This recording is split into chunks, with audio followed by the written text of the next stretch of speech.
বাপ দুনিয়া তার থাকার জায়গা না, দুনিয়াতে চিরকাল থাকতে পারবা না। চরমোনার ময়দানে যেয়ে দেখো কত হাজার আল্লাহর আশিক কাঁদতে কাঁদতে জিকির করতে করতে দেওয়ানা আল্লাহর কাছে বলে, আয় আল্লাহ, চরমোনার এই ময়দানে কত হাজার লোক আসে হেদায়েতের জন্য।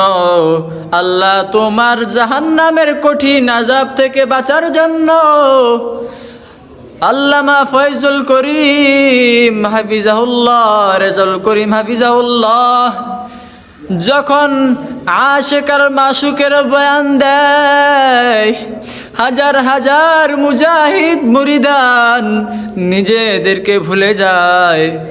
বয়ানের তালে তালে আল্লাহর মারিফাতের আলোচনা যখন শুনে, তখন তারা বাঁশ বেবে উপরের দিকে উঠে যায়, নিজের হুশ হারিয়ে ফেলে।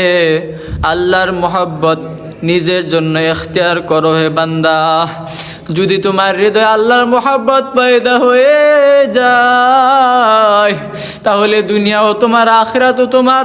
আর যদি তুমি দুনিয়ার সব কিছু পেয়ে যাও, বাড়ি গাড়ি দ্বন্দ্বলত সব কিছু পেয়ে যাও, কিন্তু যদি তুমি আল্লাহকে না পেয়ে থাকো, তাহলে আল্লাহর কসম, আল্লাহর কসম, আল্লাহ, তোমার দুনিয়ার সব কিছুই বৃথা।